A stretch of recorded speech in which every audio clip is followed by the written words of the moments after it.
Good morning and welcome to the Morning Drive.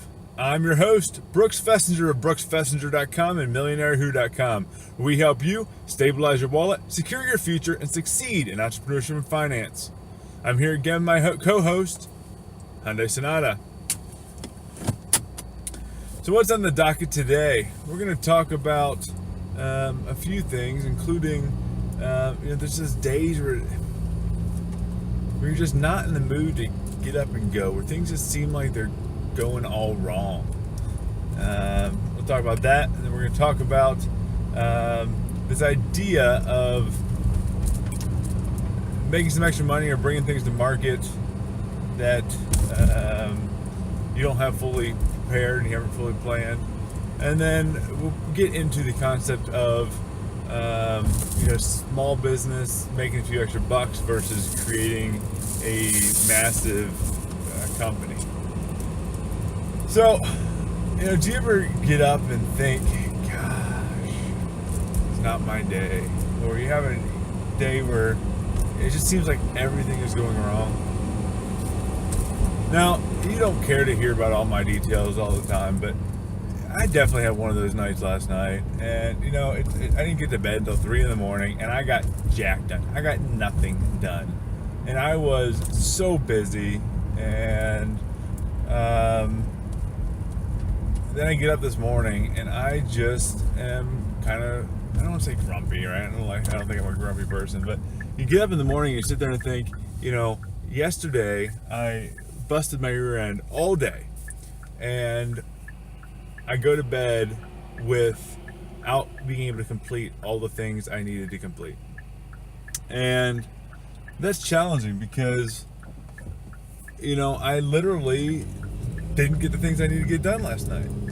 And all of a sudden I'm faced another day today where I now have all the things I needed to do today and all the things I needed to get done last night. And when that happens, you tend to look around you and you sit there and think, gosh, not only did I have all those things going on yesterday, but I know there's a million things that are causing more problems today. I know my kid's going to be sick, and I know my, boss is going to need something from me, and I just know, and it really drags you down. And one of the things that I've noticed is that affects everybody, right? There's no immunity to it. But while there's no immunity to it, I think you can kind of immunize yourself to it a little bit. And what I mean by that is, what can you do to make sure it doesn't destroy your day? There's definitely things you can do that it won't destroy your day. So last night, one of the things that really caused me some trouble is I lost a few hours because I had a computer problem. And computer problems are so annoying. In this case, I had not that any of you care about detailed computer stuff, but I have a decent setup, and I was just swapping out hard drives and trying to improve cooling. And I've been finding out that when I am doing things like rendering video and whatnot, I can at times run into cooling issues. My processor is getting quite hot. And part of this is because I had to get a new GPU. I had to get a new GPU because Windows 10 doesn't work with my old GPU. Anyway, so I decided I'm going to put this push-pull setup on a Corsair H60 cooling radiator, liquid cooler, and it literally just kept shutting down. I could not figure out what was going on, why it was overheating. I couldn't even fully boot the computer before it was shut down. And did I cause the problem? Of course, I caused every problem. I take responsibility for whatever happens. But it was frustrating because I was trying to fix the problem. I was trying to make things better, and somehow I was making things worse. And what ended up happening is, I have to hypothesize about this, I don't know exactly what was going on, is I believe that because I had the push-pull set up, two fans next to each other, that they were actually starving my exit fans of air. I know this is confusing without seeing it, but essentially they were almost blocking the exit fans. And clearly it wasn't working. And so I took out the second fan. Finally, life was okay. And at the same time, I was switching over to a new hard drive. It was just one of those things where you say, hey, it's going to take me 15 minutes, and then 3 hours later, you're like, hey, it's still going on. But eventually, I got that computer situation taken care of. Then I get into some of my other work, and it was just one of those days where everybody needs something, and everything takes longer than it should. And it was just all around one of those days that was, I couldn't get through what was important to me. I couldn't get through the things that needed to get done. And even though I was hightailing, right? And so finally, about 3 o'clock in the morning, I'm like, you know what? I said, I'm not even done with the bare minimum I had to get done last night. I mean, this is stuff that I'm going to somehow have to get done today. And I didn't do anything that's going to help me move forward. It was just stuff that had to get done to maintain the status quo. And I hate getting so caught up in stuff to maintain the status quo. It drains on you, right? Because you're trying to get further. You're trying to improve your life. And when you sit there and you're dealing with stuff that isn't moving your life forward, and you're working on stuff that's just maintaining the status quo, that's draining. You might not realize how much that's actually draining and taxing you. And that's kind of the kind of stuff that was hitting me pretty bad last night. So, once again, about 3 o'clock, I said, I got to go to bed. I've got a big day today. So I better hightail it to bed, despite knowing that these things didn't get done. And then what happens the next morning? The next morning you wake up, you look at the clock, it's like 6 in the morning, you're like, gosh, I got 2.5 hours of sleep. And I don't want to get up because I know that I have a bigger workload today because I didn't accomplish everything I needed to accomplish yesterday. And at first, I think that drags on a lot of us. And here's where I believe successful people start handling it a little different. So you're right, it stinks. You're right, you don't want to get up. You're right, you have a bigger workload. But then it should also remind you that feeling of a lack of accomplishment needs to remind you why you need to succeed, right? And the kicker with success is successful people never measure themselves in how much effort they put in. They measure themselves in how much they produce and what the results are. So the fact that I put in all that time and effort and was up all night doesn't matter, right? In some ways you can say it was wasted. In other ways you can say it was the cost of entry, right? I need a computer to do this kind of stuff. My computer failed. This kind of stuff happens. Just like the other day, I recorded one of these videos, and what happens? The video fails, right? And that's frustrating. What can you do? You can do all the things in the world to minimize the chance of having a failure, but when it comes down to it, it happens, and you just got to deal with it. And then you got to get back on that horse and ride. And that's kind of what ends up happening with nights like last night and this morning, is you got to get yourself up, and it's tough at first. But you've got to sit there and be excited and fake that optimism, right? Fake it till you make it. You probably heard that phrase. You got to fake that optimism. You say, you know what? Just because yesterday was not a great day does not mean today's going to be a great day or not going to be a great day. And it's kind of funny from that regards because I've never been one of those like, rah, rah, rah, feel good, tell yourself great things. But if you don't get yourself jazzed up, then you're going to sit there and wait for an external impact to get you jazzed up, right? You're going to wait for somebody else to get you hyped up, or you're going to wait for something to happen good, which it will. Good things are going to always happen. But the problem is you often don't realize that that's digging yourself into a even bigger and bigger hole. If you're waiting for somebody else, you're just going to sit there in semi-misery, feeling bad for yourself, and you're waiting for somebody else to get you out of it. That's not helping anything. And that's one of the keys to success, is realizing and doing what you need to do, not what you want to do. And I used to hear that slogan stated about maturity, right? Maturity is when you do what you need to do, not what you want to do. And the kicker is, when you do what you need to do, you get yourself closer to what you want to do, right? So the one thing I kind of chuckle about from that regard is it ultimately is what you want to do. Because if it isn't what you want to do, it wouldn't be one of your goals. If it wasn't one of your goals, you wouldn't be working towards it. And so I think it's no question when you get down to it, you're starving yourself of success simply because of external circumstances. You can't wait on external circumstances to get you back up and get you back to it.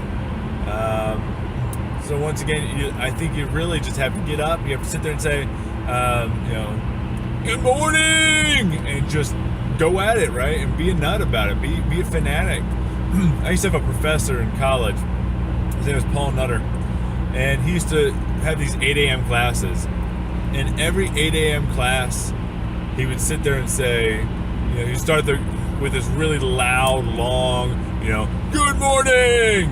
And while I'm awful at reenacting, it was, just the enthusiasm from him was contagious. It was contagious. You wanted to succeed. You wanted to be amazing because he was enthusiastic. And while at 8 a.m. in college, you're like, seriously, professor, like, I don't want to do this. It helped. And in retrospect, it's kind of funny. So Paul Nutter, he was actually the only professor to give me a B. And I held a little bit of a grudge for a little while. But now that I'm a professor, I use that same skill. I call it nuttering. And, when you get a really good student who needs some extra motivation, sometimes just, not failing them, not killing, but you dock off some of those points to draw attention to what they need to be doing. And, draw attention to areas that they could be doing better, because the fact of the matter is that everybody can do something better, right? Nobody is perfect, and if you're not perfect, then that means there's an opportunity to improve. And how can you communicate that across to somebody? So, but I will always remember Paul Nutter's just enthusiasm, like it's this hardcore good morning, and I know a lot of other students would know exactly what I'm talking about. So once again, once you give up on waiting for somebody else to get you enthused and get you hyped up for the day, you realize that burden falls under you. And that's part of a bigger idea that we keep talking about. This idea that it's all up to you. You have to take responsibility to make things happen. You have to take responsibility for your own success. And you have to take responsibility in the morning for getting yourself jazzed up about the day and all the amazing things you're going to do. If you don't get yourself jazzed up in the morning for it, then you're not going to be, and you're going to be less productive for the rest of the day. And you'll probably end the day saying, gosh, why didn't anything good happen to me today? It didn't happen to you today because you didn't make it, right? So, sure, I had a rough night last night. You'll have rough nights. And this morning I didn't want to get out of bed, but I do. I get out of bed and I get excited and I get on with the day, and I sit there and say, today I'm going to rock it because I have no other choice. Because I did less yesterday, I've got to do more today. There's no excuse. I've got to kick rear ends today because nobody else is going to do it for me. And if I don't do it, right? If I don't succeed and I don't make amazing things happen right this minute today, if I don't do amazing things this morning, no one's going to, and they're not going to happen, right?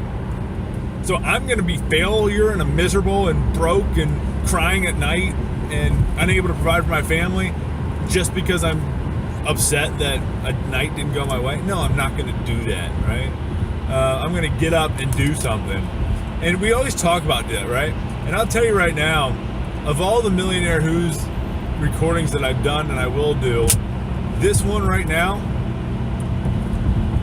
I didn't do as much prep as I should have. Do you know why I didn't do as much prep as I should have? Because I got it this morning and I sat there and said, you know what? I have to record one of these things. Why do I have to record one of these things? Because yesterday was a miserable day. It did not work out well. And today I got to do something moving me towards my goals, right? I got to do something to help the people around me. I got to do something that's going to make things better.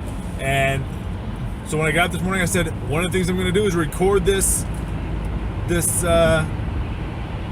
podcast. I'm going to record this podcast because that is something I can do right this minute that's going to help others and that's going to help move towards the goals and targets that I'm working towards. Right? This is doing it. I got up this morning and said, I'm going to do something now. now. Not in an hour, not in a month. What can I do now to move me towards my goals? And that's what we're doing right now, right? I'm moving towards my goals, and one of my goals is to help you, right? I've been a college professor for a number of years. I'm out here to help other people, and I'm here to help you, and this is one of my goals, all right? So if this is one of my goals and I can do it now, then I better do it now. And so what do? I get up and I do it now.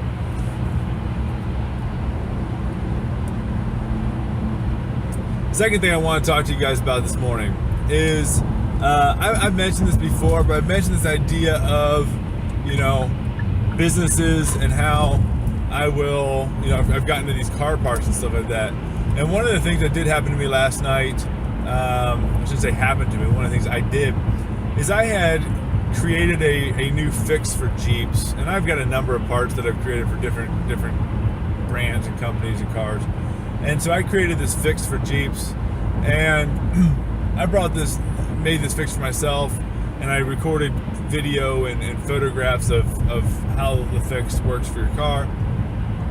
And I bought a few extras so I could try to resell them.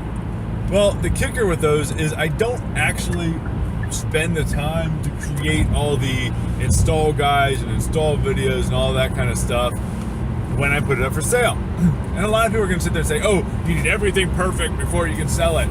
But that's paralysis of analysis kind of concept, right? People shoot themselves in the foot because they can't seem to find the time to finish it, right? They're like, well, I can't list it online until I build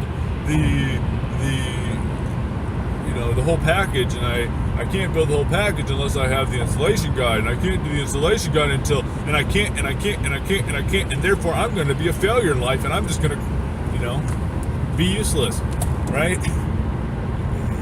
You chuckle about that, but I can just about guarantee somebody, or it's yourself, and honestly it probably is you, because I'm guilty of this sometimes, who has procrastinated something for some stupid excuse, and that stupid excuse is going to probably be, I got to plan better, I got to, do this, right? I got to wait for this, I don't know how to sing, or whatever. So what I actually do in these cases is I take the thing that I'm doing. In this case, I've got this, fixed for a Jeep repair. And it works. I've used it before. I did it for my own Jeep. And I list the thing online. And it's not until I sell it that I'm going to go put the effort into putting together all those guides and stuff like that. Well, that was one of those things that ended up being a little bit of a wrench last night, right? It was a problem I created for myself. But these are good problems. The problem I created for myself is I sold my first one of these Jeep repair kits, but I hadn't actually finished creating the Jeep repair kit. So therefore last night I had to literally pull out all strings to make sure I could, I got to put together the guide, I got to print it out, I got to figure out how I'm going to package this together, I got to figure out how I'm going to ship it. All right, I get all that kind of stuff together, and then what do? I get it packaged up, get the shipping label purchased, and take it outside to the mailbox, right? And so I bring that up because that was another one of those wrenches last night, but that really wasn't a bad wrench. It was frustrating because it pulled me back on a lot of other higher priorities, but it's a good thing because first of all, I sold something that I created, and I used the fact that I sold something to finally get me to finish creating the supporting stuff that goes into it. So now next time I sell one of these, it's going to take me minutes, right? I can ship these things off in minutes because I created that whole process. I created everything. But once again, I didn't create all those things until I sold it. Now, I don't believe you should ever overpromise and underdeliver. You can't promise something and then not know how to do it. But if you know how to do something, that doesn't mean it's got to be all complete and all packaged up and ready to go. And that's true with almost any business. A lot of the most successful people that I know, they say they'll do something and they do it. But they didn't necessarily know how to do it before they said they'd do it. They just knew they could figure out how to make it happen. And that's what's really kind of one of those hidden skill sets or hidden strengths of the ultra successful, is that they know they've got assets around them. They build up people who have talent. They know, they build up connections. They know they can make things happen. And so even if they haven't done this specific thing before, they know they can do it, and therefore they will commit to making it happen. They will commit to doing it. And you can do something similar, right? I'm not advocating that you go out there and you promise somebody you'll build a car if you don't know how to build a car. But what you can do is, in your area of expertise and something you do understand, I've been selling these repair kits for cars and stuff like that for, 20 years. So I know how to put these guys together. I know how to ship these things. I know how it all works. I just didn't do it yet in this instance. So, the idea here is there's places that you can kind of pre-commit, or you can realize, hey, I'm going to have no problem doing that, but I'm not going to put forth the effort until I know I'm going to get the result. And that can be tricky, because I talk about how you got to put forth the effort without seeing the result, but that doesn't preclude you from realizing the result before you put in the effort, as long as you're willing to fulfill the effort required to realize the result. Does that make sense? So once again, often you really do have to work really hard and commit yourself to things without actually seeing a direct result right away. But in a lot of cases, you can commit to something and you're not going to get the benefit until it's completed, but you commit to something without having all the details worked out. Because a lot of times when you try to work out the details, that's actually what's going to hold you back. And I tend to have always had a mentality of, you can work out the details, right? You can solve any problem. That's not the concern. The concern is, can you identify the real need, and can you figure out a way to make it happen? And if you can figure out the need and you can figure out how to make it happen, then the rest comes together pretty easily, almost semi-automatic. And that's something that I've done for a while now. So once again, last night I had the Jeep parts. I've got other parts that I've listed that never sold, right? And if I can list something and it doesn't sell in 3 weeks, then I know there's not enough demand to maintain a market for it. So it's not worth me wasting my time building them and putting together the packaging and figuring all that kind of stuff out. If I can start selling a few in the first couple of weeks, then I know there's enough demand for it, enough other people are having this problem and looking for it, that I should build some and start servicing them. And honestly, this is one of those businesses, I kind of mentioned this before, I might be about ready to drop. And the reason I bring that up is, what good is a few extra $100 here or there? And I know that sounds awful, because I don't ever turn my blind eye to $1. But if I can make $1,000 here or $10 here, I should always take the $1,000. The problem I have with some of those car parts is, sure, I can make an easy $20, $25 an hour, but that's time I'm not spending making $100 an hour, right? So I've got to be careful that I'm not stressing out over pennies and therefore losing dimes. But to a lot of people out there, you're sitting there saying, hey, I've got the extra time, where can I generate the extra income? And these are the kind of things that I find fantastic, right? Your first few hours, you make $10 an hour, and then eventually you ramp it up to $150 an hour, because you're not doing anything but shipping already packaged goods with a user guide, right? And so again, I've done that for like 20 years. I've made some money doing that. I think it's a cool kind of idea. I'm not saying you should go out and sell car parts, but what can you go sell like that? What can you go get to market now? And maybe you created your own solutions to problems, and you can bring that solution to the problem to market and make some extra bucks. Because for a lot of you, making a few extra bucks is going to go a really long way. And so therefore, I urge you to do so. One of these times, we're gonna talk about that a little bit further, about the idea of everyone should have minimum three sources of income. Because once again, if you're just relying on a single job, there's no guarantees. The economy could be great right now, but it just takes a few days for it to go down, and nobody has complete job security. Companies can go under and whatnot. But once again, we'll save that for another day. Last thing I want to talk about is, I'm talking about selling car parts for $20, $50, $100. How does that relate to some massive enterprise, right? Some billion-dollar company? And the funny thing is, from my standpoint, they're almost the same. They're almost identical. And so a lot of people sit there and say, okay, so I don't want to sell $10 items. I want to be billions. I want to be a big successful company.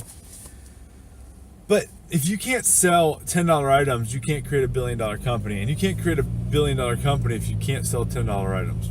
And that's kind of the kicker. So the important kind of piece of this whole concept really is that is on your way. And if you don't know how to sell those things now, get started. It's a way to learn how to sell, a way to learn how to create products and how to move products, and to make sure you can gauge customer demand and start providing and solving customer demand. And then you'd be amazed on how much you can ramp things up over time. Just the car parts example, right? As silly as that sounds. Don't think that you only have one creative idea. You don't just have one creative idea. I've thought for a long time about ramping up my car business, and I can't right now. It would be a conflict of interest, which is one of the reasons why I don't do it too much. But the problem that you run into with that, or the benefit you run into that is, you can sell some product and say it's a latch repair kit, and say you only make a few $100. It's more $100 than you didn't have before, right? That's money. It's good. Unless you have something you can make more money doing during the same time, $100 is great money. Well, then you couple on that and you sell some trunk repair kit. And on top of that, you sell some suspension repair kit. And on top of that, and all of a sudden you start adding these things onto it. So, before you had one little dinky thing, now all of a sudden you have a portfolio of 30 things.